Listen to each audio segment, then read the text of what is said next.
¿Qué pregunta te harías que nunca te hayan hecho antes? Qué difícil.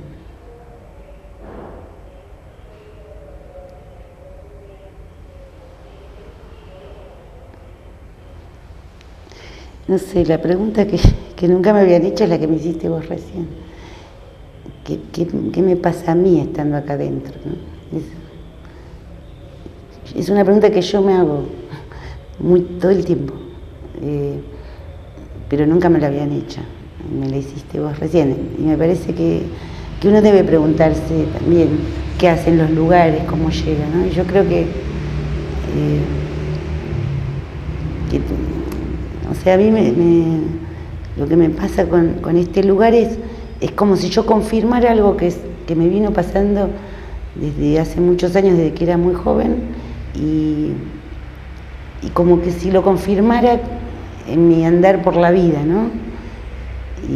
Y siempre me pareció que tenía que hacer algo en dirección con los derechos humanos, con las injusticias sociales, bueno, y a medida que va pasando el tiempo me voy encontrando en lugares que tienen que ver con eso y bueno, eso. Sí, bueno, yo en la década de los 70 estaba en la escuela secundaria y en ese momento, que era el año 73, 74, además de ir a la escuela secundaria, yo iba a Bellas Artes. O sea, era un requisito que me había puesto mi familia, o sea que para ir a Bellas Artes yo tenía que también terminar la escuela secundaria. Entonces iba de noche a la escuela, a Bellas Artes. Y claro, al ir de noche era el turno de la escuela que estaba más politizado, más en esa época. ¿Eso no te molesta? Entonces, muy temprano me encontré, yo tenía más o menos 15 años, me encontré con militantes, con una escuela politizada. A mí siempre me había gustado mucho pintar y justamente el modo de expresión de ese momento era hacer murales. Entonces yo me enganchaba con hacer los murales y se tenían un contenido político. Y por otro lado, en la escuela secundaria había un grupo de compañeras que nos habíamos ligado con el PCT.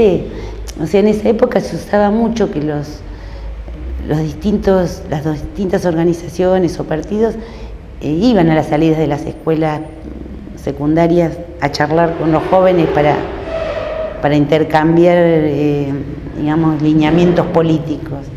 Y bueno, yo me acerqué al PCT y por el otro lado en la escuela, en Bellas Artes, también estaba con esto de los murales y politizar. Yo lo que creo que pasó en ese momento es que yo no tenía una gran conciencia, digamos, de lo que estaba sucediendo.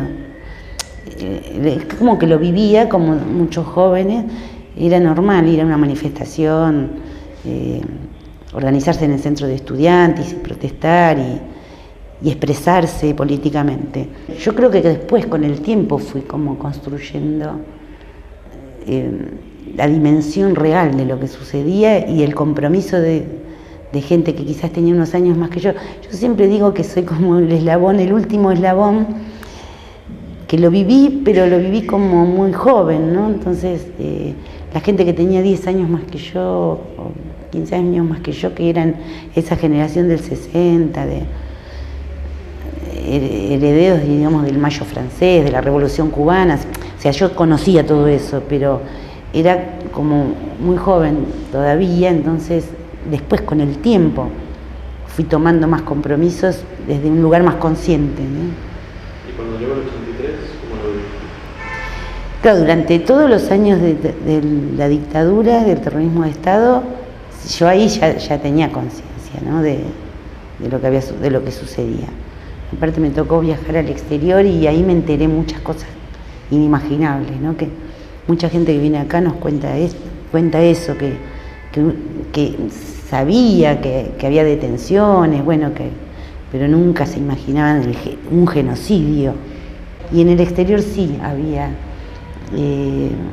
un despliegue de denuncias que hacían los exiliados, las personas que tuvieron que exiliarse en otros países, y uno ahí se tomaba más contacto con lo que estaba sucediendo. Y entonces apenas vino la democracia, uno ya estaba muy politizado, digamos, pero en silencio o de manera no visible, digamos. Creo que lo que se hizo fue empezar justamente con este tema de los derechos humanos, ¿no? Me acuerdo que yo iba a los juicios de la Junta Militar, yo ya era maestra, me parecía fundamental ser testigo de eso, ¿no? Era que se estaba juzgando a la Junta Militar, ¿no? Era inimaginable hasta antes que sucediera. Y bueno, y toda la euforia de la democracia, ¿no? Cada uno de estos hechos y avatares de la política del país inevitablemente te remiten a la lucha de los 70 y a lo anterior y a lo anterior. Y en esos primeros años de los 90, ¿ya estabas recopilando historias? Sí. ¿Y era fácil, difícil? No era fácil. Porque cuando llegó la democracia, hubo como un aluvión de personas que hacían sus denuncias de lo que les había pasado. Muchos ya lo habían hecho en su momento, bueno, desde la presentación de habeas corpus hasta las denuncias en el exterior. Pero eso que yo dije, el aluvión de denuncias, estaba, si se quiere, desperdigado. Había muchos lugares donde hacer la denuncia. Estaba la CONADEP, pero también estaban los organismos de derechos humanos, también estaban, no sé, las dependencias oficiales, como la Secretaría de Derechos Humanos, de Nación, de la Ciudad de Buenos Aires. O sea, un montón de lugares donde se podían hacer las denuncias. Entonces esa información estaba bastante, si se quiere, desordenada. Con los años, con el tiempo, y creo que nosotros colaboramos con eso, con centralizar la información. Esto que yo te contaba, que hice con algunos compañeros en los barrios de la zona sur, y no es casualidad, se replicaba en otros barrios. Espontáneamente la gente hacía lo mismo, quería centralizar la información. O sea, cuando vos haces un trabajo de este tipo, donde querés saber todas las personas que desaparecieron, por ejemplo, en el barrio de San Telmo, tenés que recurrir a muchas fuentes. Bueno, y ahí se va haciendo como digamos, como un archivo más completo cada vez. Es un rompecabezas que tiene mucho tiempo más todavía, ¿no? Hay denuncias de lugares que hace la gente que no se sabe qué lugares son, ¿no? Dice, yo estaba en una casa que tenía determinadas características, o estaba en un espacio que tenía determinadas características, pero escuchaba aviones, no sé, te digo un ejemplo real, ¿no? O escuchaba un tren, ¿no? Entonces, hay muchos testimonios en distintas partes que dicen eso. Entonces hay todo un trabajo de cruzar datos y de ir recogiendo esos pedacitos de información que a veces dan un hallazgo sobre un lugar, ¿no? Porque nosotros creemos que más allá de los que están señalados como centros clandestinos de detención, hay muchos más que no están señalados, ¿no? Los sobrevivientes han hecho un esfuerzo impresionante yo creo que, hablando de historia oral, es como emblemático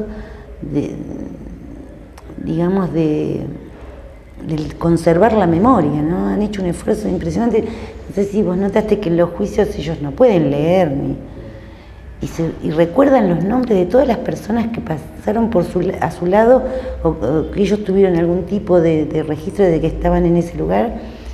Y es impresionante cómo lo recuerdan los nombres, recuerdan los ruidos, ¿no? Y gracias a eso es que podemos no solo reconstruir lo que pasó, sino juzgar a los genocidas.